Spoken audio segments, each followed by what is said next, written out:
What's up, guys? Orcas here, and today we got another video. Today we're going to be talking about the Atlanta race.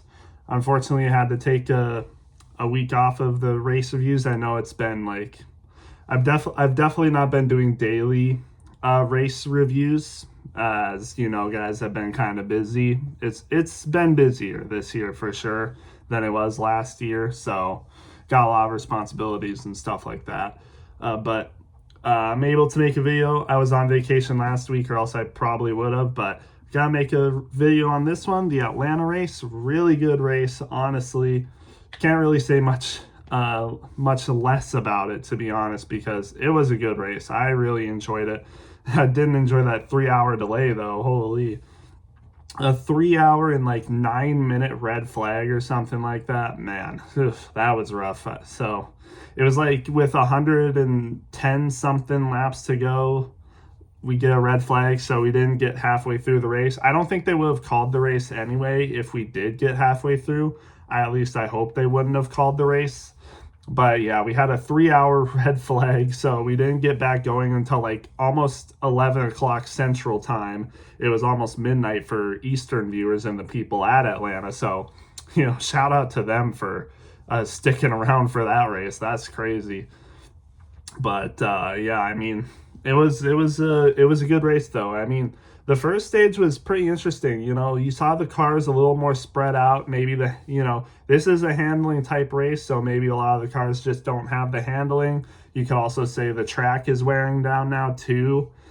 So maybe a lot of people aren't able to stay together as much. But after that, stage two was a little bit more organized, and stage three late at night was definitely more organized too. But man, this race puts on some of the best drafting, if not the best in track racing that we see. I mean, man, like, it's funny how Atlanta used to not be a drafting track race, yet it consistently puts on better drafting type racing than the two other speedways that are meant for drafting track racing.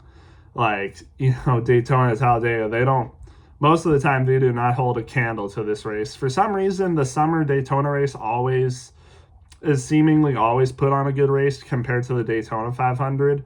I don't know why that is, but maybe hopefully the Daytona race can be as good as this one, because man, this was a good race. I mean, rarely would I say waiting 3 hours is worth 3 extra hours is worth the wait to see the finish, but man, to see the rest of this race, staying up until almost 1 in the morning my time, in fact didn't go to bed until after 1 in the morning.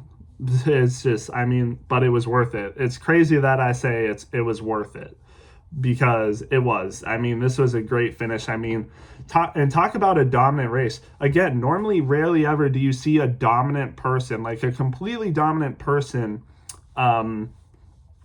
win the race at a drafting track, or see a completely dominant person at all. But Ryan Blaney was that person. Holy shoot. Ryan Blaney wins both stages, wins both stages, wins the race, and probably the craziest statistic of all, led 171 laps. 171 laps. Holy shoot. 171 laps out of 263. That is crazy for a drafting track race. For a drafting track race to lead over half the laps, one single person. That's crazy. That's absolutely crazy. But Ryan Blaney, man, you could just tell from the start he was absolutely amazing. The first stage he had his two teammates running right by him. The handling, stage one, it was definitely a different part of the race compared to the rest. And then once we got into that more closer, tight-knit drafting track style racing that we're used to seeing, Logano and Cindric kind of fell back a little bit, but Ryan Blaney stayed up there, man. He stayed up there. And there was one time where he fell back into the pack because of a strategy that they were on, but he marched his way right back up to the front, not very long. Like, he was stuck back there for a bit, and that's probably why he didn't lead even more laps. But once he got back up there, he was back to leading all the laps. I mean, just crazy. Wins both stages, 171 laps led, and wins the race. I mean, you can't really say there was a more deserving driver to win the race than him, you got to give him his flowers. That was an amazing race for Ryan Blaney. Almost maxes out on points for the day. Only missed out on one single point, being the fastest lap. Gets 75 points on the day. And he wouldn't have got the fastest lap anyway. Hocevar, I'm seeing best lap was 30 seconds flat. But the crazy thing is that Cody Ware had the fastest lap of the day. Finished 32nd, but he had the fastest lap by far, almost by far. There was only one other person that I think I'm seeing here that finished under a 30-second lap, and that was Noah Gragson, funny enough, too. No one else got under a 30-second lap. Ryan Blaney was he was the top 10 fastest lap, but anyways, it doesn't really matter. It's only 1 point. Ryan Blaney almost maxes out on points for the day, 75 points, winning both stages and winning the race. I mean, he put on a clinic, absolute clinic. I really don't think I've seen a more dominant performance at a drafting track race than I've seen from Ryan Blaney. And I know Atlanta is different, like handling matters, like the draft isn't the same as it is at Daytona, Talladega. Honestly, it does require more talent to win these races. And I mean, if you look at the top 10, a lot of these people are very talented racers, and the people that were in the top 10 for a lot of the day are very talented racers. They're not just some nobodies that can just come out of nowhere. Like a Cody Ware or like BJ McLeod and win this race. I know like people like that haven't won a race like a super speedway race in a while, but you get what I'm saying. Like, when Harrison Burton won it that one year, you don't really see like just, mid to poor drivers in the Cup Series up front in Atlanta. Like Ryan Blaney won the race. Christopher Bell finished second. Carson Hocevar finished third. Gibbs fourth. Austin Dillon, he's a good super speedway racer. I'd give him credit. He's seventh. Tyler Reddick eighth. Logano, really good at these tracks, ninth. Buescher 10th. And like I said, a lot of people were up front. Denny Hamlin was up front for a lot of this race. Chase Elliott was up front for a lot of this race. Bubba Wallace was up there. Briscoe was up there for a bit before, unfortunately, the worst wreck of the race happened and took him out. Of course, it had to happen to him after winning Chicagoland, but you know what? It's not absolutely terrible. He's still fighting for a spot, and, there shouldn't be much more bad luck coming his way. North Wilkesboro should be a good race. Hopefully he does well at Indy, and then so on and so forth. But yeah, I mean, Atlanta, it's just a race. If you're wrecked out, it's just a race you want to forget, especially if you're a good driver like Larson and Briscoe. Larson had troubles today, honestly. He was up there. He was up front, but he had troubles. He had that one self-spin. Well, no, it wasn't a self-spin. It was just a checkup, actually. It was a checkup. It wasn't really all his fault, to be honest. But then the second one might have kind of been his fault.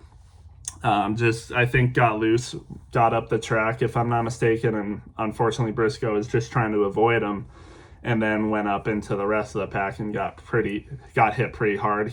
Briscoe definitely had the worst of it, honestly. Austin Hill and Riley Herbst also got pretty bad. But yeah, again, like I was saying, like, Atlanta is like a draft. This race is what Talladega and Daytona should be, where it requires actual like good talent like these drivers have to be running up front because of the handling, the balance of the cars, just knowing what to do in the draft and stuff like that. It's not just freaking, gridlock and you're just lucky to be up there at times. You know what I mean? This takes actual skill to be running where you are, to be like in this kind of racing here. This is what Daytona and Talladega should be. So yeah, I was very happy with this race. This was a really good race. Ryan Blaney deserved it. Christopher Bell, man, with another runner-up finish, man. Finished second again. When is Christopher Bell going to get a break, honestly? When is he going to get a break and actually win one of these things? But to his credit, he kind of did help Ryan Blaney to the win there. He was behind Ryan Blaney for basically all that last lap, pushing him to the lead. Carson Hocevar was up there. He was contending for the win, but, you had the Toyotas up there. Bubba Wallace was up there. Ty Gibbs was also up there. Had Tyler Reddick and Eric Jones as well. And it seemed like Christopher Bell kind of just helped Ryan Blaney along. You know, there were two other Chevys in the top 10 here, Shane Van Gisbergen and Austin Dillon, but throughout like the top 5 or 6 of them, they weren't there. So Carson Hocevar didn't really have help from anyone, and even if they were up there, who knows if they would have even helped him as much as the other ones. I know he's a Chevy teammate, but it's Carson Hocevar we're talking about. And Shane Van Gisbergen and Austin Dillon don't really seem like the type of people that would help, you know, the same engine manufacturer or whatever, or not the same engine, but you know what I mean. But I don't know. Carson Hocevar though finished third though. It was a great race for Carson Hocevar. He was up front in the top 10 for most of the day too. You can tell Carson Hocevar definitely has a talent for races like this one here. He's finished pretty good at Atlanta. He has pretty good finishes here, and always seems to be up front. So not a fluke for Carson Hocevar. This is definitely one of those tracks that he's pretty good at, and again was really in contention for the win. I thought he had it for a second, but then once I saw Ryan Blaney get that help from Christopher Bell and a little bit of Bubba Wallace as well, I figured that Ryan Blaney was going to take back the lead and probably hold him off for the last lap. Almost got a 3-wide finish, though. That would have been crazy. But there is one thing that we got to talk about. Bubba Wallace, he was having a good race today. He had that one spin. Had that, you know, self-spin there, probably pushing too hard, trying to go for more points. Just came down right across Ty Gibbs and spun himself out. I know there was kind of like controversy. He might have been like, you know, getting mad at Ty Gibbs for that. I don't see how that was Ty Gibbs' fault there. Bubba Wallace came right down on him. Ty Gibbs isn't going to just live for him. He probably didn't even know he was coming down on him like that. And like, what's he supposed to do there? I don't know. I don't know what Ty Gibbs is supposed to do there. I think that was on Bubba Wallace. Should probably take accountability for that.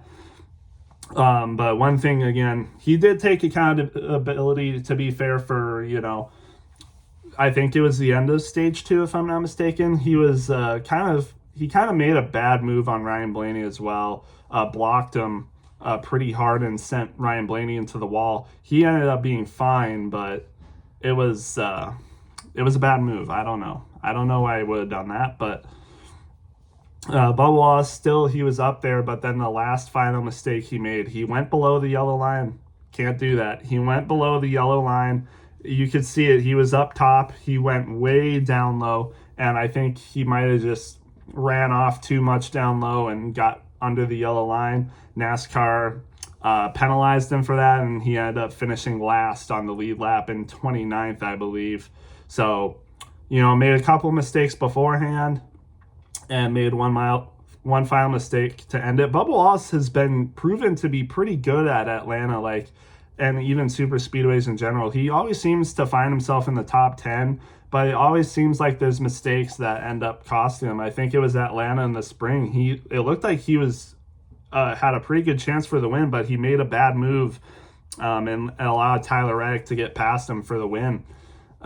It just seems like he always makes these mistakes during these races that end up costing him. Even though he's got a good car, he's generally good at running these races, but he just makes mistakes that cost him. So unfortunate there, but otherwise it was a decent day for Toyota. Like I said, Christopher Bell second.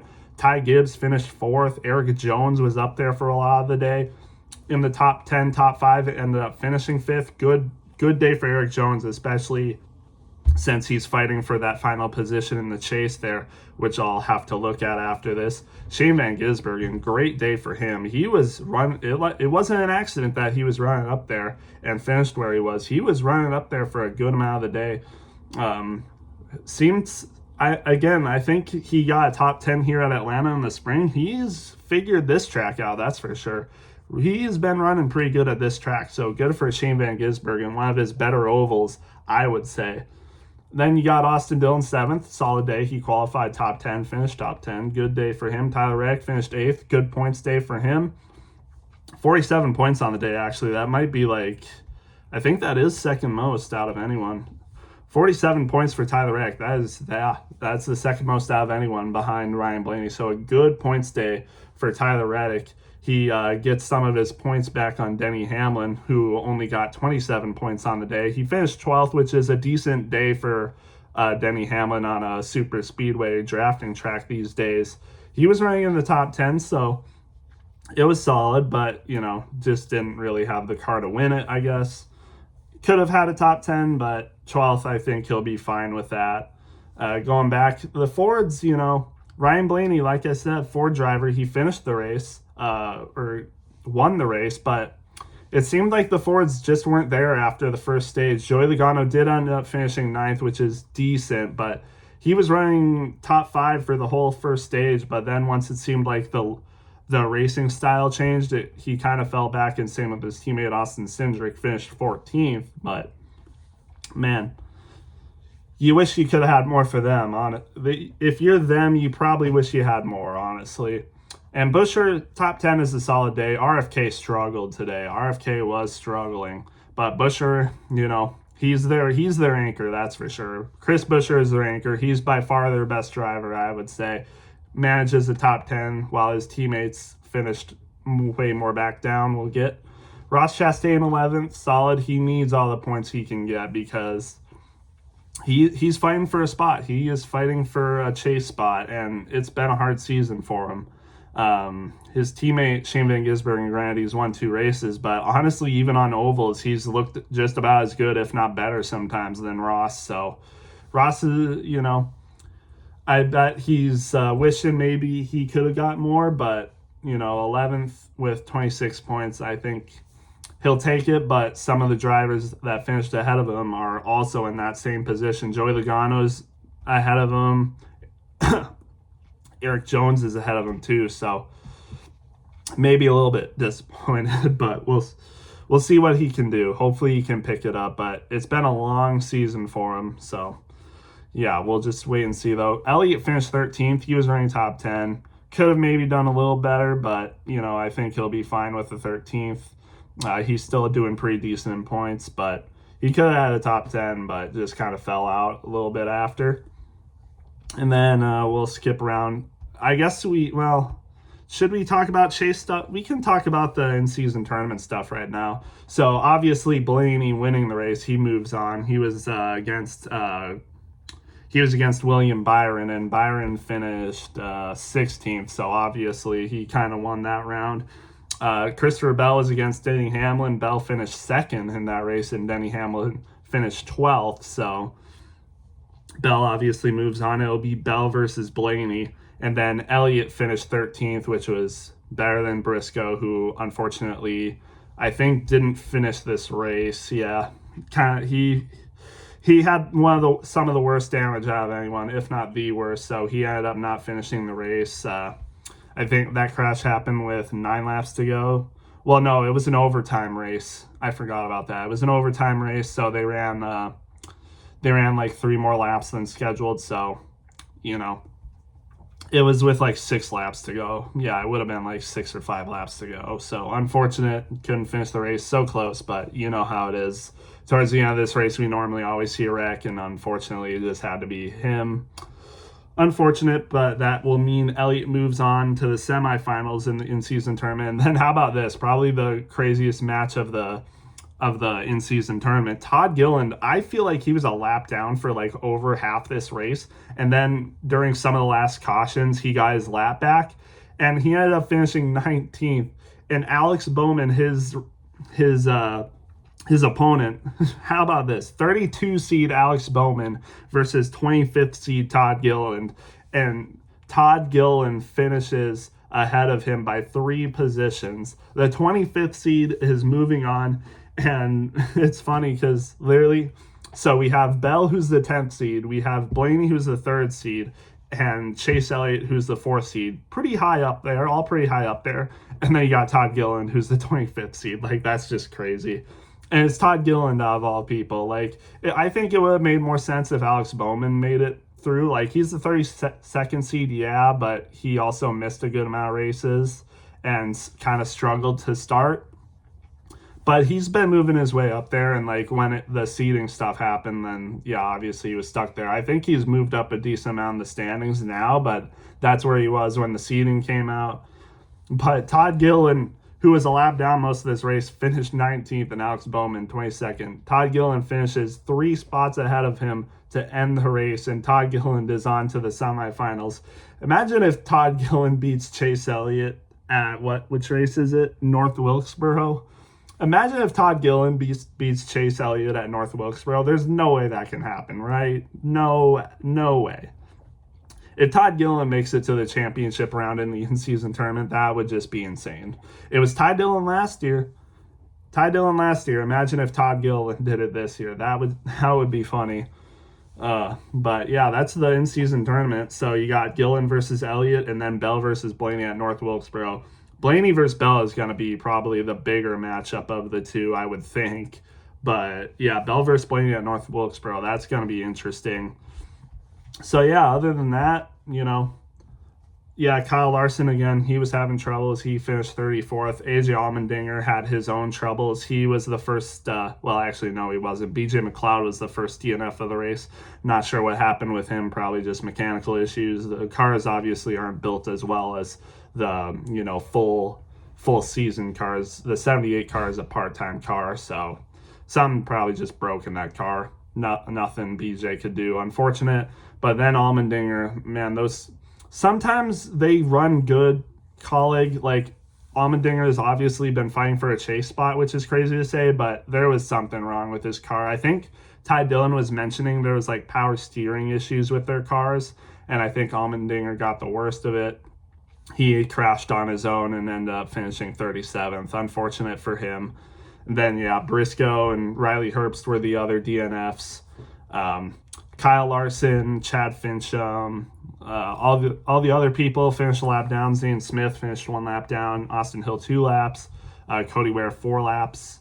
He had the fastest lap of the race, though, funny enough. Chad Fincham 4 laps, and then Kyle Larson was 5 laps down. Got his car back out there, I guess, but obviously with the damage he had, he was laps down. So finished the race, but still not great for him. He definitely lost points there, but so did Briscoe. Briscoe was 8th last week in the standings. Now he's back to 10th. I guess we can check the standings now.